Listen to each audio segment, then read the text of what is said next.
चलिए एक बार फिर स्वागत है आप सबका आपके अपने क्लास में दमाई क्लासेस में सरफुद्दीन सर। एक बार फिर हम लोग उपस्थित हुए हैं एक नए टॉपिक के बारे में। क्लास काफ़ी दिनों बंद था लेकिन आज हम लोग साथ से क्लास कंटिन्यू करेंगे।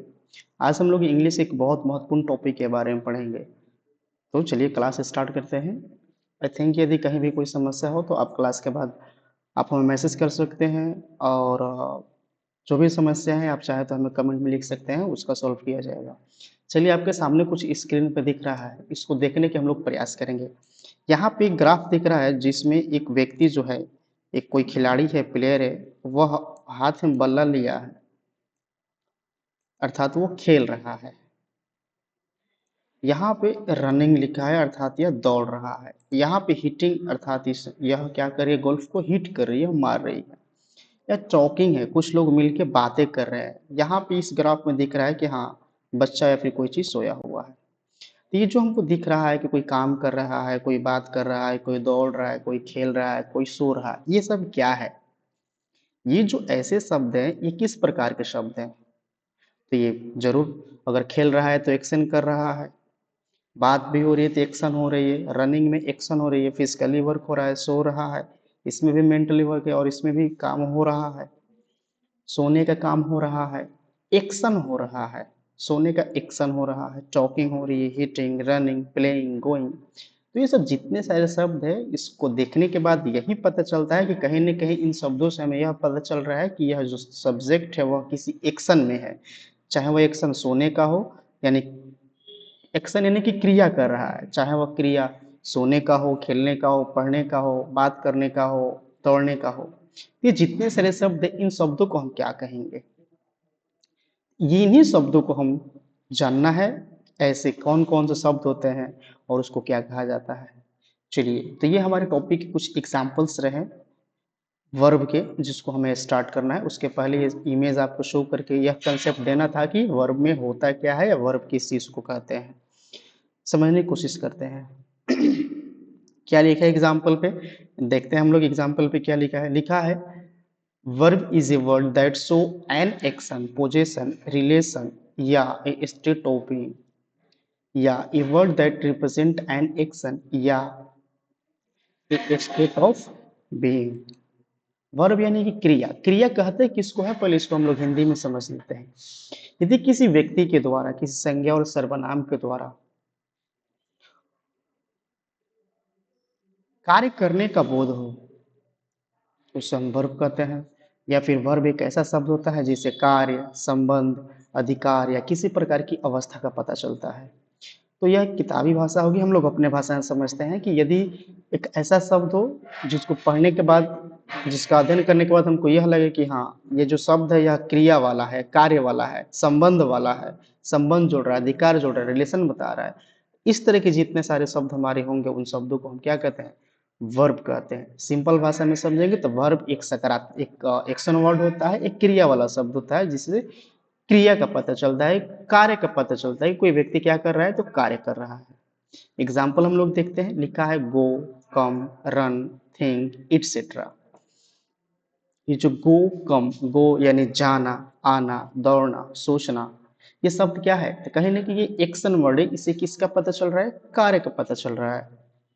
तो वर्ब क्या होता है? एक ऐसा शब्द होता है जिसे किसी कार्य, अधिकार, अवस्था या संबंध का पता चलता है। जैसे में नीचे भी है, आई एम प्लेइंग, तो मैं प्लेइंग कर रहा हूँ, मैं खेल रहा हूँ, तो ये क्या है? यह एक्शन कर रहा हूँ।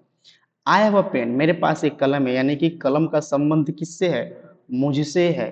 तो यहाँ भी क्या है? तो यहाँ संबंध का पता चल रहा है। स्टेट ऑफ बीइंग यानी अवस्था का पता चल रहा है कि आई एम अ बॉय, यानी कि मेरी वर्तमान या कोई संज्ञा है, उसकी अवस्था क्या है, तो वह संज्ञा किस प्रकार की है, फिर वो संज्ञा कैसी है। आई एम बॉय, मैं क्या हूँ? नाउन हूँ, एक मैं लड़का हूँ। तो वर्ब एक ऐसा शब्द होता है जो क्रिया का पता चलता है, यानी कोई कार्य का पता चलता है, संबंध का पता चलता है, किसी संज्ञा सर्वनाम की अवस्था का पता चलता है, अधिकार का पता चलता है, और इन्हीं सारे शब्दों को हम कहते हैं वर्ब, क्रिया।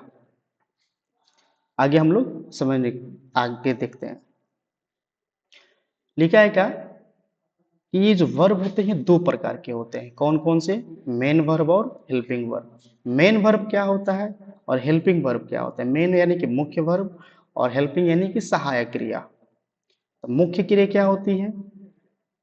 The verb used alone या together with helping verb are called main verb या the main verb is also called the lexical verb या the principal verb। कह रहा है कि मेन वर्ब किसे कहेंगे? एक तो हो गया, दो वर्ब तो दो हो गए, मेन वर्ब और हेल्पिंग वर्ब। मेन वर्ब क्या है? तो कह रहा है कि यदि वह क्रिया जो किसी वाक्य में अकेले आए, यदि किसी वाक्य में कोई क्रिया अकेले आती है या किसी सहायक क्रिया के साथ आती है, तो जो अकेले आए या फिर सहायक क्रिया के साथ है उसी को हम क्या कहते हैं? मेन वर्ब कहते हैं। या the main verb is also called the lexical verb या द प्रिंसिपल वर्ब, यानी कि मेन वर्ब को हम लेक्सिकल वर्ब या प्रिंसिपल वर्ब भी कहते हैं। जैसे में क्या लिखा है? He is player. इसमें देखेंगे कि ही तो हमारा प्रोनाउन हो गया, प्लेयर हमारा नाउन हो गया, फिर इज हमारा क्या बचा था? इज हमारा वर्ब बचा। तो अब देखेंगे ही हमारा प्रोनाउन हो गया, प्लेयर हमारा नाउन हो गया, फिर इज यहाँ पे अकेले बचा हुआ है। इज यहाँ पे अकेले बचा है तो ये क्या हो जाएगा? ये हमारा वर्ब हो जाएगा। नीचे लिखा है यू आर ऑनेस्ट। आप क्या हैं? तो आप ईमानदार हैं। तो आप ईमानदार है तो यहाँ पे क्या हो जाएगा? यू तो प्रोनाउन हो गया, ऑनेस्ट हमारा किस में जाएगा? नाउन में हमारा जाएगा, फिर या एडजेक्टिव में जाएगा, फिर आर हमारा क्या हो गया? आर हमारा हो जाएगा वर्ब। कौन सा वर्ब? तो मेन वर्ब। ये अकेले है, यानी सिंपल भाषा में समझेंगे कि यदि किसी वाक्य में एक वर्ब रहता है तो उसको हम मेन वर्ब कहते हैं। क्लियर होगा? तो फिर हेल्पिंग वर्ब किसे कहेंगे भाई? तो लिखा है ए helping verb is used with a main verb to help express the main verbs tense mode voice। या in English grammar a helping verb is a verb that comes before the main verb in a sentence। it is also called auxiliary verb। चलिए अब समझते हैं हम लोग क्या कह रहा है। लिखा है कि ए helping verb is use with a main verb. Helping verb जो होता है, हेल्पिंग तभी बनेगा जो मेन के साथ आएगा, इतना आप लोग ध्यान देंगे। हेल्पिंग वर्ब कभी भी अकेले नहीं आता है, वह हमेशा मेन वर्ब के साथ आता है। यानी कि हेल्पिंग वर्ब जो होता है वो क्या होता है? वो किसी मेन वर्ब के साथ आता है। क्या करने के लिए? किसी टेंस मोड या वॉइस को एक्सप्रेस करने के लिए, बनाने में, किसी प्रकार के टेंस वॉइस या मोड को बनाने में क्या करता है? वह मेन वर्ब की सहायता करता है। कह रहा है कि इंग्लिश ग्रामर में हेल्पिंग वर्ब जो होता है वह हमेशा मेन वर्ब के पहले आता है। यानी कि मेन वर्ब के पहले आएगा तो मेन वर्ब किस में जाएगा? बाद में जाएगा। आई थिंक अभी आप लोग समझ नहीं पा रहे कि कौन कब क्या होगा मेन और कौन कब क्या होगा हेल्पिंग। एक बार और समझते हैं हम लोग। यदि किसी सेंटेंस में, किसी ट्रांसलेशन में यदि एक वर्ब हो तो उसको मेन वर्ब कहेंगे, और यदि किसी ट्रांसलेशन में एक से अधिक वर्ब हो, एक से अधिक वर्ब हो, तो सबसे बाद वालों को हम लोग मेन कहते हैं, उसके पहले जितने सारे वर्ब आएंगे सबको सब हम क्या कहेंगे? हेल्पिंग कहेंगे। तो हेल्पिंग कब बनेगा? जब उसके साथ मेन रहेगा, और मेन यदि नहीं है तो फिर वो हेल्पिंग नहीं आता है। जैसे में यहाँ पे एग्जाम्पल हम देख रहे हैं, आई एम रीडिंग। थोड़ा सा देखेंगे हम लोग कि देखिए यहाँ पे यू आर लिखा है, और इसके पहले वाला एग्जाम्पल में भी आर था। यू आर ऑनेस्ट, यहाँ पे है यू आर ऑनेस्ट, और यहाँ पे है क्या? You are playing. दोनों में क्या है? तो दोनों में आर है। फिर अंतर क्या है? अंतर हमको देखना है। अगर इसमें हम देखते हैं तो यहाँ प्रोनाउन है, फिर आर हमारा वर्ब है, इसके बाद हमारे पास कोई वर्ब नहीं है। लेकिन यदि हम इस एग्जाम्पल में देखिए तो लिखा है you are playing, I am reading. Am भी वर्ब हो गया, आर भी वर्ब हो गया, रीडिंग भी वर्ब हो गया, प्लेइंग भी वर्ब हो गया। ये दोनों कौन से वर्ब हो गए थे? हमारे एक्शन वाले वर्ड हो गए। तो अगर आई एम रीडिंग, मैं पढ़ रहा हूं अगर कहेंगे तो रीडिंग भी वर्ब है और एम भी वर्ब है। अब यहाँ पे देखना है कि हमारा हेल्पिंग कौन बनेगा। तो अभी बताएं कि मेन वाला क्या होता है? मेन वाला हमारा हो जाता है मेन वर्ब। लास्ट वाला हो जाता है मेन वर्ब, पहले वाले सब हो जाता है हेल्पिंग। आई एम रीडिंग, यहाँ पे एम हमारा हो जाएगा हेल्पिंग और रीडिंग हो जाएगा मेन। फिर यू आर प्लेइंग, अब आर यहाँ पे जो पहले हम लोग देखे थे यू आर ऑनेस्ट, जिसमें आर हमारा मेन था, लेकिन अब यहाँ पे हम देखेंगे आर यहाँ पे हेल्पिंग हो जाएगा। क्यों? क्योंकि इसके बाद भी ये वर्ब है। तो जब किसी सेंटेंस में दो वर्ब हो तो लास्ट वाला वर्ब जो होता है वो हमारा मेन होता है, उसके पहले जितने तमाम वर्ब आएंगे सबको हम क्या कहते हैं? हेल्पिंग कहते हैं। चलिए समझते हैं, एक नोट दिया है, नोट क्या लिखा है?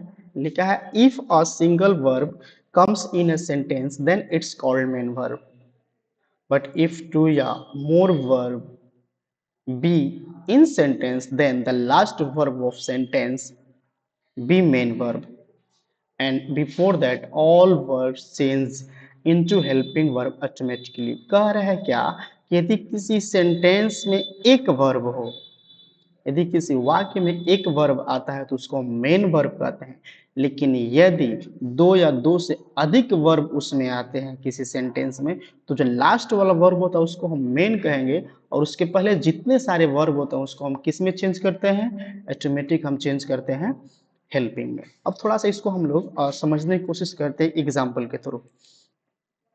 एग्जाम्पल के थ्रू हम लोग जानने की कोशिश करते हैं कि ऐसा क्या होता है। चलिए, अगर हम आपको एक सेंटेंस लिखते हैं आई एम बॉय, ये जो हमारा एम है आई एम बॉय, तो आई तो हमारा प्रोनाउन हो गया, बॉय हमारा नाउन हो गया, लेकिन यदि आप इसमें और देखेंगे तो यहाँ पे एम हमारा क्या हो जाएगा? तो यहाँ पे एम हमारा, अगर हम एम को लेते हैं तो एम हमारा हो जाएगा क्या? तो ये हो जाएगा मेन वर्ब। शॉर्ट में लिख देते हैं एम भी, क्योंकि यहाँ पे एक वर्ब है। लेकिन यदि इसके बाद एक और वर्ब हम ऐड करते हैं, जैसे में आई एम प्लेयर या आई एम प्लेइंग, प्लेयर नहीं प्लेइंग, तो यहाँ पे देखिएगा दो वर्ब हो गया, एक तो एम भी है और प्लेइंग भी है। अब जब यहाँ पे दो वर्ब होगा तभी बताए हैं कि जो लास्ट वाला वर्ब होता है वो मेन होता है और उसके पहले के सारे वर्ब हेल्पिंग हो जाएंगे। तो अब ये एम हमारा हो जाएगा, अब एम हमारा क्या बन जाएगा? तो ये हेल्पिंग वर्ब हो जाएगा एच वी। फिर प्लेइंग हमारा क्या हो जाएगा भाई? तो प्लेइंग हमारा हो जाएगा मेन वर्ब, एम भी हो जाएगा। क्लियर हुआ?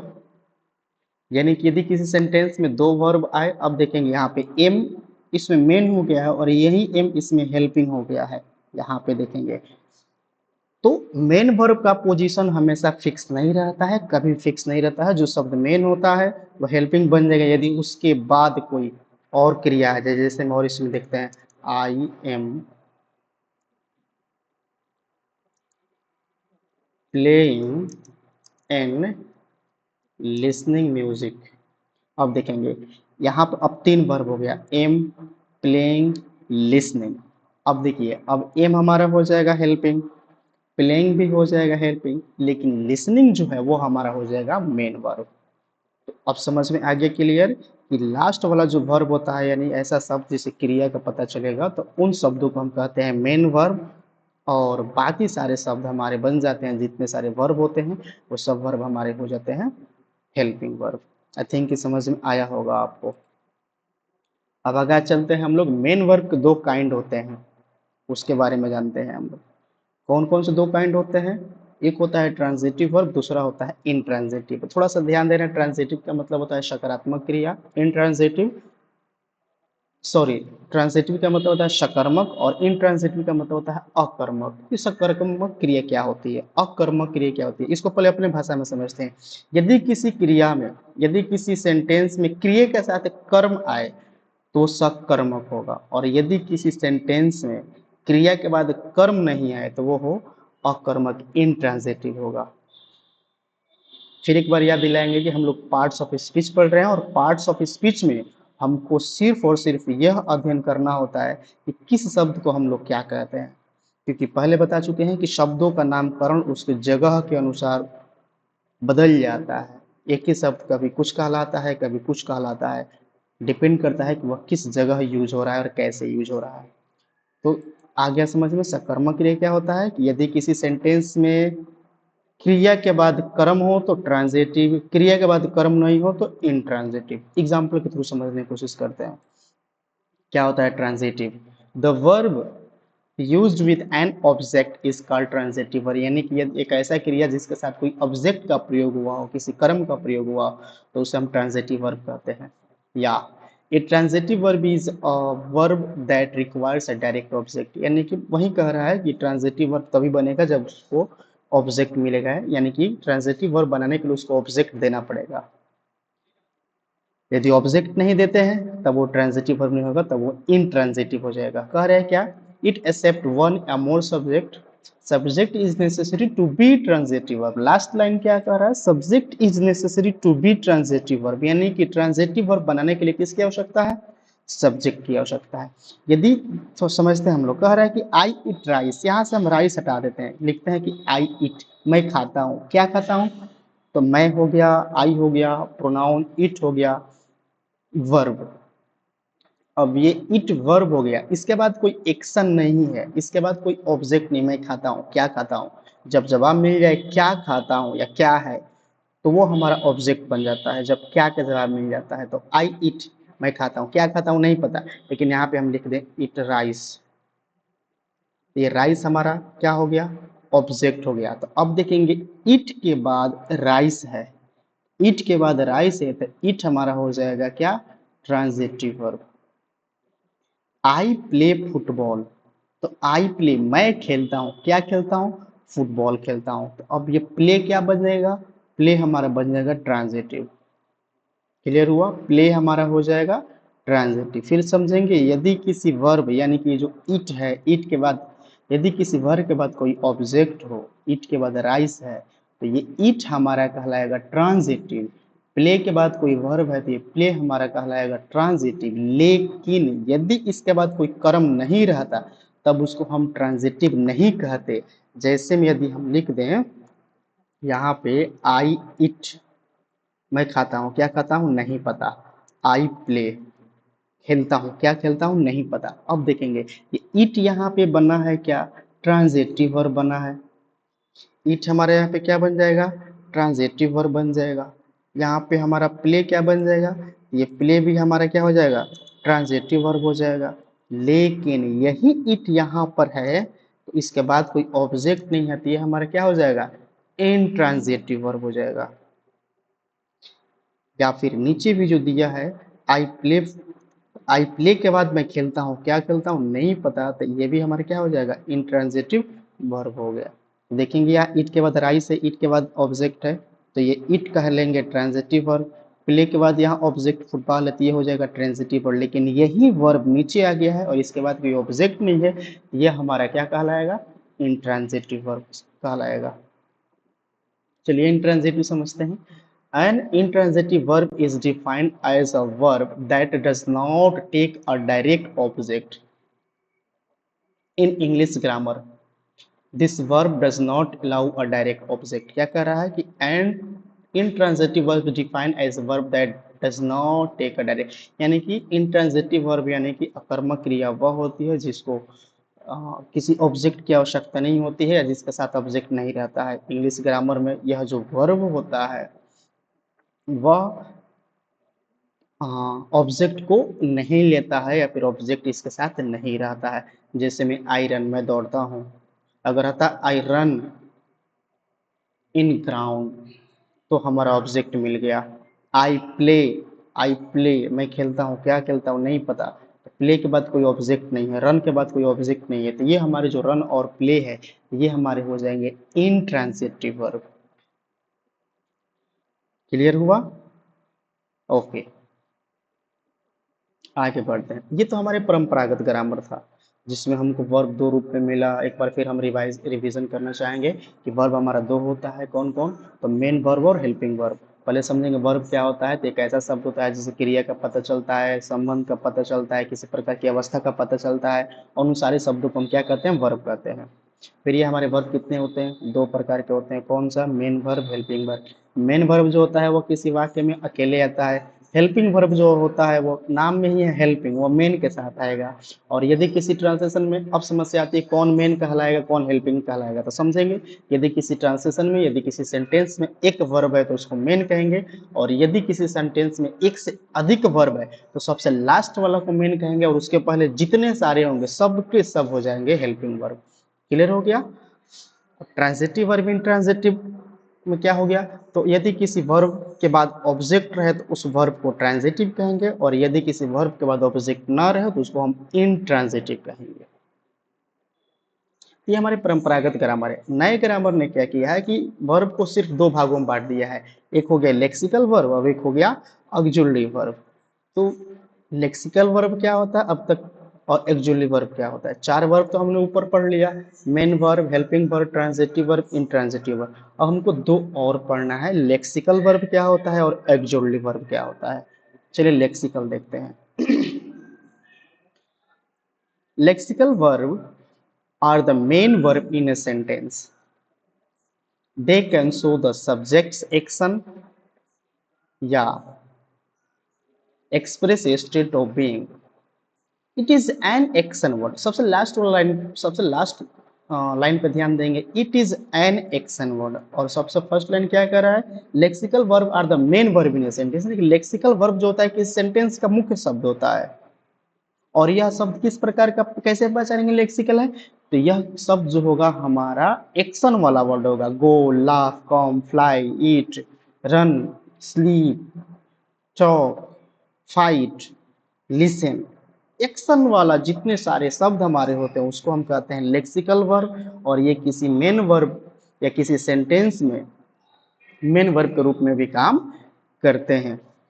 दे show, they can show the subject can, यानी कि लेक्सिकल वर्ब जो होता है वह किसी कर्ता की क्रिया को बतलाता है, किसी कर्ता के एक्शन को बतलाता है, उसकी अवस्था को बतलाता है। और यह जो शब्द होता है यह किस प्रकार का होता है, यह हमारा शब्द होता है एक्शन वाला वर्ड। फिर एक्चुअली क्या होता है भाई, एक्चुअली वर्ब, एक्चुअली वर्ब या helping verbs are used together with the main verb to show the verbs tense या टू फॉर्म ए नेगेटिव या क्वेश्चन। कह रहे कि एक्चुअली वर्ब जो होता है वह हेल्पिंग वर्ब के रूप में भी प्रयोग होता है और मेन वर्ब के सहायक के रूप में भी प्रयोग होता है। एक्चुअली वर्ब या helping verb are used together with a main verb to show the subject. कह रहे हैं क्या कि ये जो शब्द होता है ना एक्चुअली वर्ब, यह मेन वर्ब के साथ आता है और हेल्पिंग वर्ब भी कभी कभी बन जाता है। इस शब्द का प्रयोग करके हम कभी कभी हाँ क्वेश्चन भी बनाते हैं, यानी कि इन शब्दों से हमारा क्या बनता है, कभी कभी इंट्रोगेटिव सेंटेंस का भी फॉर्मेशन होता है। बिल्कुल सामान्य भाषा में समझेंगे, नया वाला ग्रामर जो है वह दो प्रकार का हो गया है। दो प्रकार कौन, तो कुछ शब्दों को लेक्सिकल वर्ब कह दिया, कुछ शब्दों को एक जुड़ली कह दिया गया, और एक जुड़ली के बाद दुनिया के जितने सारे वर्ब आपके पास बचेंगे सबको आप लेक्सिकल में डाल देंगे। एक बार फिर समझेंगे कि एक जुड़ली वर्ब के बाद एक जुड़ली वर्ब 25 से 28 होता है, पहले 23 होता था, बाद में इसमें मॉडिफिकेशन किया गया और ये बढ़ते जा रहा है। अभी वर्तमान में जो आपके सामने दिख रहा है यहाँ से इज से लेके यहाँ से, ये हमारे हैं actually verb. Is, am, are, was, were, have, has, had, do, does, did, be, etcetera, ये जो दिख रहा है इन्हीं को हम कहते हैं एक्चुअली वर्ब। और इन शब्दों को छोड़ के दुनिया के जितने सारे शब्द आएंगे वर्ब में वो सबको हम डाल देंगे लेक्सिकल में, बिल्कुल सामान्य भाषा में। इन शब्दों को छोड़ के जितने सारे वर्ब बचेंगे किसमें डाल देंगे हम लोग, लेक्सिकल में डाल देंगे। एग्जाम्पल समझते हैं। This is flower, you are girl, am I doctor, are you girl. देखो यहाँ पे दिस इज फ्लावर, ये इज हमारा क्या हो गया, एक जुली वर्ब हो गया। यू आर गर्ल, आर क्या हो गया, एक जुली वर्ब हो गया। एक जुड़ली वर्ब का प्रयोग हम मेन वर्ब के रूप में भी करते हैं, सहायक के रूप में भी करते हैं, और इंट्रोगेटिव क्वेश्चन बनाने के रूप में भी करते हैं। एग्जाम्पल देखते हैं हम लोग। यहाँ पे इज और ऊपर वाला जो दिया है दिस इज फ्लावर, यहाँ इज का फॉर्मेशन मेन वर्ब के रूप में हुआ है। फिर यू आर गर्ल में आर का प्रयोग मेन वर्ब के रूप में हुआ है। एम आई डॉक्टर, यहाँ एम का प्रयोग इंट्रोगेटिव क्वेश्चन बनाने के रूप में हुआ है, और यह भी क्या है, हमारा वर्ब है। Are you girl. अब आर यहाँ पे किस रूप में हुआ है? आर यहाँ पे हमारा क्वेश्चन इंट्रोगेटिव के रूप में हुआ है, मेन वर्ब के रूप में हुआ है। तो दोनों में आर, अगर यू आर गर्ल में और आर यू गर्ल में, दोनों में आर, एक जगह आर हमारा क्वेश्चन का निर्माण कर रहा है तो दूसरा जगह हमारा आर जो है वह किसी नाउन की अवस्था को बतला रहा है, और दोनों जगह क्या है? मेन है। ये हेल्पिंग बन जाता है। जैसे में ये आर जो एक्जुअली वर्ब है, यह कभी हेल्पिंग बन जाएगा, कभी मेन बन जाएगा। कैसे? आई एम रीडिंग, तब रीडिंग हमारे क्या हो गया? अब हम एम जो लिखेंगे आई एम, अब एम हमारा हो जाएगा मेन, सॉरी, एम हमारा हो जाएगा हेल्पिंग और रीडिंग हो जाएगा मेन। लेकिन हम कह दे आई एम बॉय, तब हमारा बॉय एम क्या हो जाएगा यहाँ पर? अब एम हमारा हो जाएगा हेल्पिंग। क्लियर हो गया? आई थिंक कि आपको समझ में आया होगा। पर थोड़ा सा ये थोड़ा सा कठिन है वर्ब को समझना, लेकिन एक दो बार आप इसे देखेंगे, जहाँ नहीं समझ में आया आप इसे पूछेंगे और कल इस पर हम लोग वर्क करेंगे ताकि ये हमारा क्लियर हो जाए। उम्मीद करते हैं आप सबको क्लास समझ में आया होगा। यदि कोई समस्या हो तो आप अवश्य हमें व्हाट्सएप कर सकते हैं, जो आपके सामने नंबर दिखता है, और जो भी समस्या आप हमसे पूछ सकते हैं। खुश रहिए, तब तक हम लोग कल मिलते हैं। धन्यवाद।